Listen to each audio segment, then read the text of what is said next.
Olá, eu vou gravar esse vídeo falando sobre a adolescência de modo geral. Então, o vídeo ele serve tanto para os adolescentes como para os pais dos adolescentes, para as pessoas que cuidam desses adolescentes. Então, eu pretendo fazer um vídeo curto para que não seja muito cansativo. O que é a adolescência? A adolescência, se a gente parar para pensar, tem a ver com adolescer, tem a ver com uma transição. No passado, há séculos atrás, não havia esse período de transição.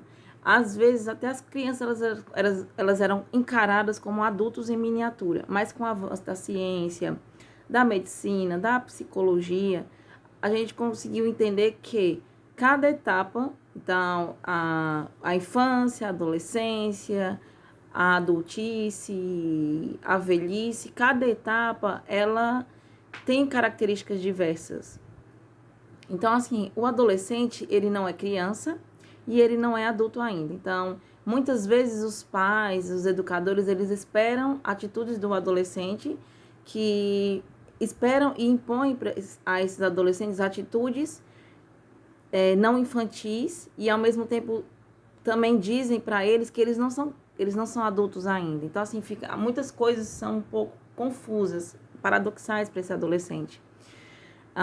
Então, assim, a adolescência, segundo a OMS, que é a Organização Mundial da Saúde, ela vai dos 10 aos 19 anos de idade. O Estatuto da Criança e do Adolescente, ele diz que a adolescência vai dos 12 anos completos, né, no caso, dos 12 anos completos até os 18 anos. Mas, o que caracteriza a adolescência?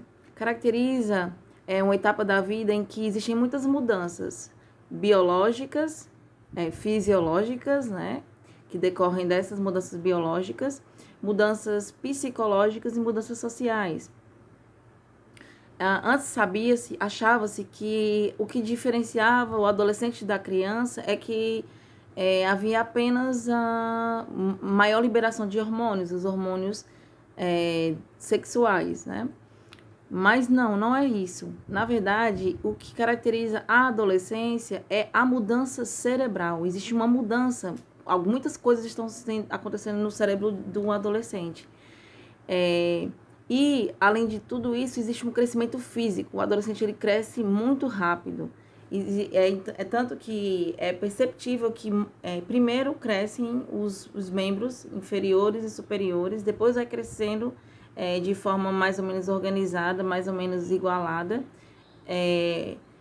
os órgãos e o corpo, a parte central, né? Então, assim, por isso que é importante perceber que muitos adolescentes, eles são um pouco estabanados, eles derrubam muita coisa, porque, na verdade, a imagem corporal, o esquema corporal também tá mudando. Então, assim, existem as mudanças físicas, né? Existe também realmente o aumento dos hormônios, os hormônios sexuais, eles começam, né? As características sexuais secundárias, elas também vão aparecer na adolescência. Mais uma coisa interessante que a gente sabe é que o adolescente, muitas coisas como o raciocínio lógico e abstrato, ele vai ser desenvolvido no final da adolescência. O controle dos impulsos também. Mas a gente sabe, a ciência já diz, as neurociências, que existem redes neuronais, existem as funções executivas, por exemplo, elas só vão ser completamente maturadas no nosso cérebro, nessa parte aqui no neocórtex, né, no córtex frontal, depois dos 25 anos. Razão pela qual muitas vezes o adolescente ele é impulsivo, não consegue controlar esses impulsos, não conseguem prever ou planejar as consequências de seus comportamentos, gostam de risco. É como se o adolescente ele se sentisse muito entediado.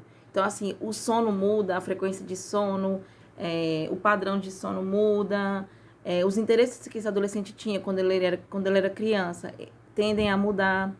Existe uma maior tendência a formar tribos, ou seja, a tentar se socializar mais,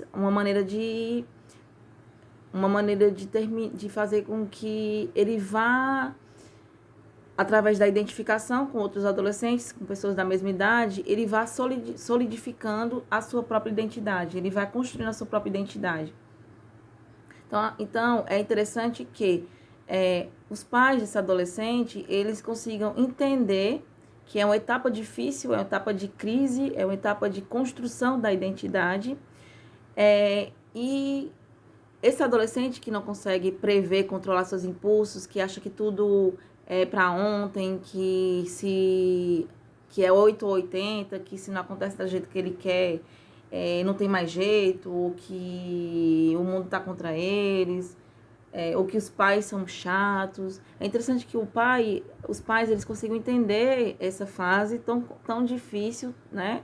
Tão complicada para o adolescente, e forneça apoio para eles. Então, o adolescente, ele precisa ainda de regras, ele precisa de que os pais, eles consigam entender toda essa questão da maturação cerebral, mas que também que eles possam ir assumindo responsabilidades, né? Então, pai e mãe, eles devem tentar dar responsabilidade, mostrar para os filhos que através do diálogo e não do grito, né? Então, nem para crianças isso funciona. Gritar, xingar, bater, não é a melhor maneira de educar crianças nem adolescentes, né? Quando a gente grita, bate ou xinga, a gente, em vez de fazer com que a criança ou adolescente se comporte da maneira que a gente espera, da maneira esperada para a idade dela, por exemplo,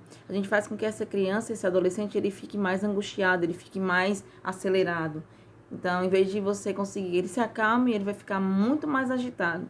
Então, o diálogo, momentos de diálogo em casa, sugerir comportamentos ao adolescente, não impor, sugerir. Então, através do diálogo, quando você sugere ao adolescente, por que você não faz isso? Será que não seria melhor ir por aquele caminho? É muito mais fácil do que você achar que através do autoritarismo você vai conseguir alguma coisa. Então, quanto mais os pais, eles brigam com esse adolescente, eles não conseguem entender o modo como esse adolescente pensa, mais ele vai estar dando espaço para que pessoas de fora, para que pessoas da rua estabeleçam afeto com esse adolescente. Então, assim, em vez de gritar, brigar, xingar, tente conversar com seu filho, tente sugerir caminhos, né? Então, razão pela qual é importante que pais e mães, eles busquem, se não todos os dias, mas pelo menos 3 vezes por semana, sentar em família, conversar sobre o que aconteceu, sobre os problemas que as pessoas na casa estão enfrentando, sobre possíveis sugestões e soluções, né? Nunca através do autoritarismo ou do você tem que fazer assim, não. E através da sugestão. Por que você não faz isso? Então, assim, nós adultos, a gente vai emprestando o nosso cérebro, que já está totalmente maturado, que já está que consegue prever a consequência dos nossos próprios atos, a gente vai emprestar esse nosso cérebro para o cérebro do adolescente que não consegue ainda, não consegue ainda prever os próprios atos, né? As consequências dos próprios atos. E é através da sugestão, e não da imposição. Tá vendo como é diferente? Sugerir é diferente de impor. Quando a gente sugere, é muito mais fácil que o adolescente ele consiga, porque ele já tem condições de avaliar o certo e o errado, né? Mas se for através do grito, da imposição, isso vai entrar em choque com o sistema de recompensas, vai entrar em choque com vários problemas, várias questões que o cérebro do adolescente ainda está maturando.